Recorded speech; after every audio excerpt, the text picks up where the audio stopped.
What's up guys, welcome back to Lazy Skater. In this video I want to talk to you about different wheel sizes, which wheels are best for which sort of skating, and which wheels you should buy for your skateboarding. So I've got a different range of wheels here. If you're a beginner, you've probably seen a lot of different wheel sizes available in shops and you're wondering what's the advantages and disadvantages of each one. So I'm going to start right from the top end here, the biggest wheels that I own, right down to the smallest.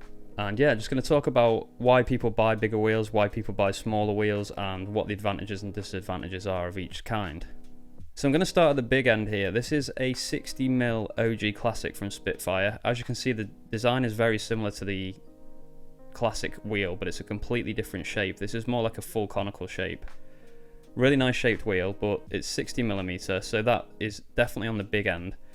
If you're skating 60 plus, you really should only be using this wheel size for kind of vert skating, bowl skating and transition skating. You don't particularly need a wheel this big unless there's a specific look you're going for, or unless you're skating those kind of situations. So I got these because I made a 80s revival setup. I've got a 10.35 Winkowski deck from Santa Cruz, and obviously you've got to have a bigger wheel with a big deck like that, otherwise the proportions kind of look a bit stupid. And also those kind of decks were always skated in pools and bowls and stuff like that, so that's why they always usually have bigger wheels anyway. So a bigger wheel is going to give you more speed, but it's going to be slower to accelerate. But yeah, if you stick big wheels on your board and try it on transition, you will notice a massive difference. There's a lot less effort getting to the top of the ramps and stuff like that. It gives you way more speed. Acceleration wise, you won't be able to accelerate as quickly with these, with them being quite a big wheel.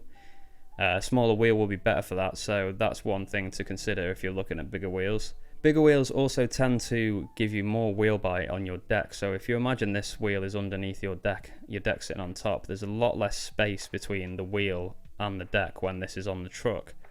So if you're skating a wheel this size, you will probably need to have a deck which has wheel wells cut out for that additional space, or you're going to have to put risers on your trucks just to avoid wheel bite. Bigger wheels also means more weight, so these are way heavier than a sort of 53mm wheel, so that's something you should really consider if you're looking at a chunkier wheel.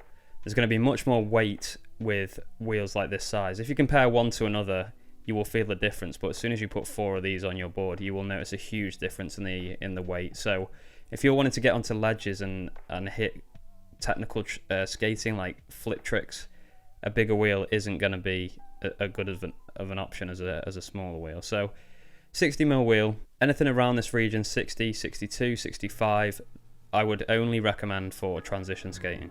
So moving slightly down, this is a 58mm wheel, and there's not much difference to say about this. This is just one I thought I'd show you because I've got it in the collection. So slightly smaller than a 60mm, which means it will be slightly lighter on your board. But if you also compare the shape of these, you can see that because these are C-cut on the left hand side, that's called a C-cut wheel because it's like a C shape on the edge, as opposed to a wide wheel like this. There's going to be way less urethane in these wheels, so these are going to be a lot lighter. And I mean these have got the bearings in, so there's a bigger weight in this already. But yeah, these two in comparison, the 58s will be a lot lighter just because of the shape and size. But again, I would only recommend these if you're really mainly skating transition style skating, or vert, or bowls, or anything like that.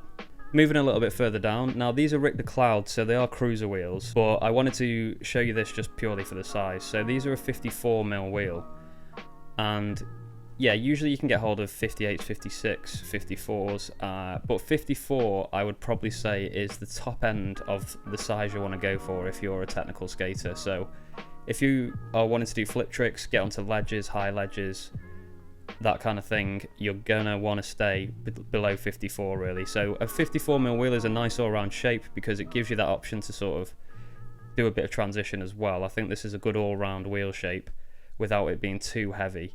So yeah, if you're gonna do technical skating, I would avoid anything above this size. But a 54mm wheel is a good size, and obviously because of the size of it, it's probably last a bit longer as well, just because it can wear down that additional 2mm from say a 52mm wheel. So you're going to get more life out of these, and as you wear them down, they will slowly get lighter as well. So now we're right down to a 52mm wheel, which if you just compare this to the 60mm we had before, it's a huge difference. and you're going to notice that massively with the weight. These are way lighter than those 60mm wheels. These again are a full conical shape, so they will be a bit heavier than C-cut shape wheels, but yeah, much lighter than the bigger wheels. 52mm is a very standard size. If you're skating various disciplines, street, park and that kind of thing, a 52mm wheel is going to suit you well. It's going to be a good all-round wheel. It's going to give you a little bit of life because it's not too small, so it will wear and still be usable.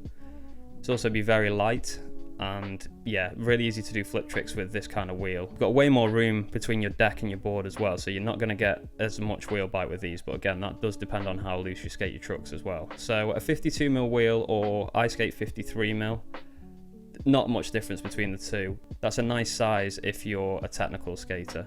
And I just wanted to show you these ones finally, because I'm pretty sure these started life as 58mm wheels. These were my very first sort of pro wheels when I was building a fully customized skate deck.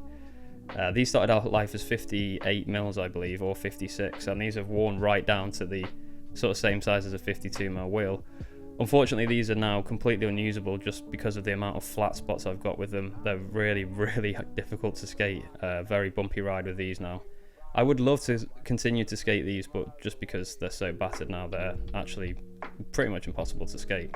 So just wanted to show you those ones just purely for a bit of nostalgia, and to show that, you know, wheels can wear right down and still be usable if they don't flat spot. So yeah, I mean, if this hadn't got a flat spot, it's still a perfectly usable wheel. There's plenty of life left in those.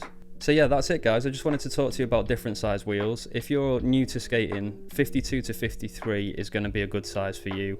60mm and upwards definitely only reserved for sort of 80s builds, or if you're doing strictly transition based stuff.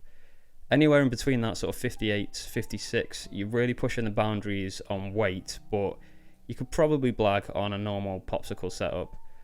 I think a 54 is a great all-round wheel size if you're doing both transition and sort of street and plaza style skating as well.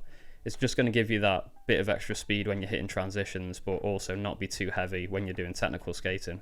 But yeah, down to a 52mm wheel, that's going to be a really good size for you if you're an all-round skater. Great weight-wise, very light, and you're not going to get wheel bite as much because of the space that you get between this and your deck. You're still going to get a nice feel, but they're going to be really good for technical skating and getting up onto high ledges and things like that. So I hope this video was useful guys. If you're new here, I'd really appreciate it if you could hit subscribe and a like, because I'm going to be doing loads more skate tips and tricks and stuff like that. I'm going to branch out into doing trick tutorials soon as well, so stay tuned for those. But yeah, if you have any more questions, please feel free to ask them below. Keep skating, I'll be back with more content very soon. Peace!